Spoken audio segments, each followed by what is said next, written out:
Howard Schultz was born on July 19, 1953, in Brooklyn, New York, in the Canarsie Bayview housing projects, a place where dreams were often crushed before they ever had a chance to grow. His family had little money. His father, Fred Schultz, worked low-paying jobs: truck driver, factory worker, cab driver, and every time his father lost a job due to injury, illness, or unfair firing, Howard watched helplessly as the family's tiny world crumbled under the weight of financial hardship. One memory seared itself into young Howard's heart forever. At just 7 years old, he saw his father lying on the couch with a broken ankle, unable to work, no insurance, no benefits, and no respect from his employers. No dignity, Howard would later say. That image never left me. I knew, even as a kid, that I wanted to create a company that treated its people differently. But dreaming wasn't easy in a place where hope was a luxury. There were days when Howard thought, maybe this is it. Maybe life is just about surviving. Yet, deep inside, there was a stubborn spark. He found an escape through sports. Playing football and basketball gave him a taste of competition, teamwork, and ambition. And when he earned an athletic scholarship to Northern Michigan University, it felt like a ticket out. He wasn't just chasing a diploma, he was chasing a different life. One where he could stand tall, independent, proud. But success didn't come neatly packaged.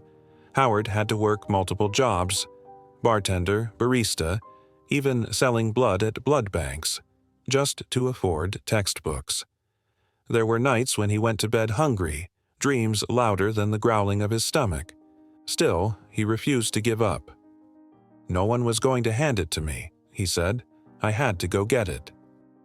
Graduating in 1975, Howard didn't have a plan, but he had something even more powerful: a hunger to prove himself.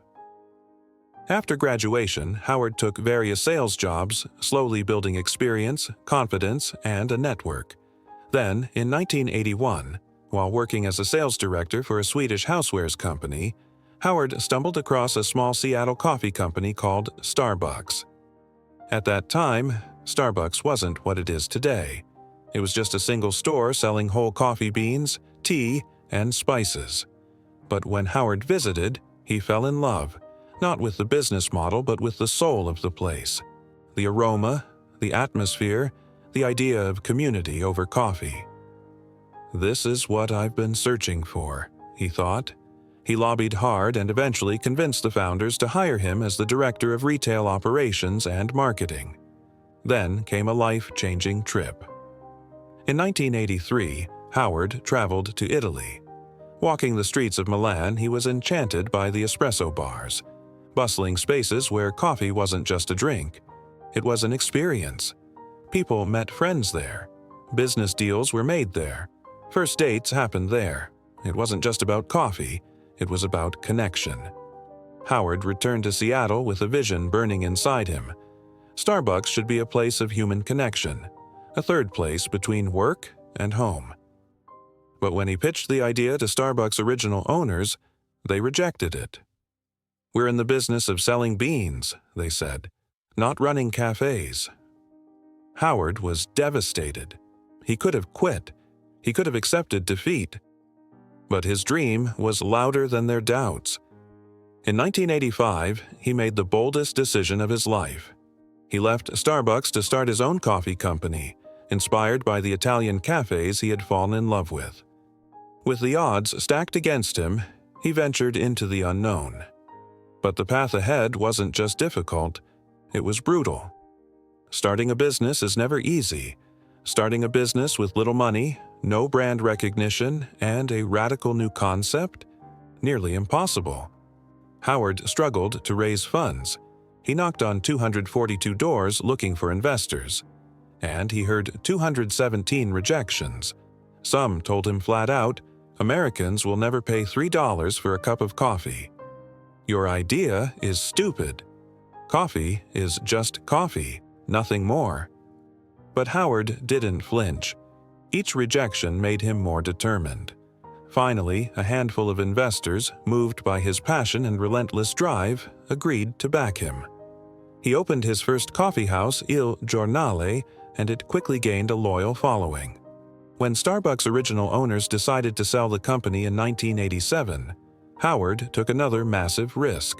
He borrowed heavily, raised capital, and purchased Starbucks for $3.8 million. This was it, his chance to turn his vision into reality. But challenges didn't stop. The economy fluctuated. Competitors laughed at him. Internal doubts gnawed at him. Howard fought battles on every front, keeping quality high, building culture within the staff, expanding carefully without losing the soul of the brand. He believed Starbucks wasn't just selling coffee, it was selling an experience, a feeling, a sense of belonging. By focusing relentlessly on employee welfare, calling them partners, offering healthcare benefits even to part-timers, and customer experience, he built a loyal army, first inside the company, then outside it. Success didn't come overnight. It came one store at a time, one loyal customer at a time, one brewed cup at a time. And slowly but surely, Howard Schultz turned a small Seattle coffee company into a global phenomenon. Today, Starbucks is more than just a coffee house. It's a symbol of what happens when resilience meets vision. Howard Schultz's net worth is now over $4 billion. Starbucks operates in over 80 countries, and millions of people start their day with a ritual he created. But for Howard, it was never just about the money. "Success is best when it's shared," he said. He never forgot his roots. He championed healthcare for employees, supported social causes, and even tried to run for president of the United States, driven by the belief that he could make the country fairer, just as he had made the workplace fairer. What can we learn from Howard Schultz's journey? Your beginnings do not define your endings. Rejections are stepping stones, not dead ends. A dream worth chasing will demand everything you've got. If a boy from the housing projects of Brooklyn can create a global brand that changed the way the world connects over coffee, what's stopping you? You have a dream inside you. You have a fire inside you. Don't let your doubts extinguish it. Don't let the world's no drown out your own yes. Start today. Start small. Start scared. But start anyway.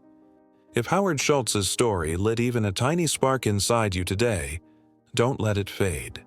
Take that idea you've been hiding, that dream you've been shelving, that ambition you've been delaying, and take the first step toward it. Share this story with someone who needs to hear it.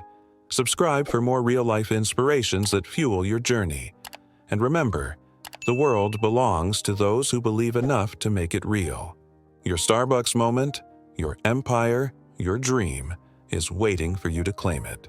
Start now.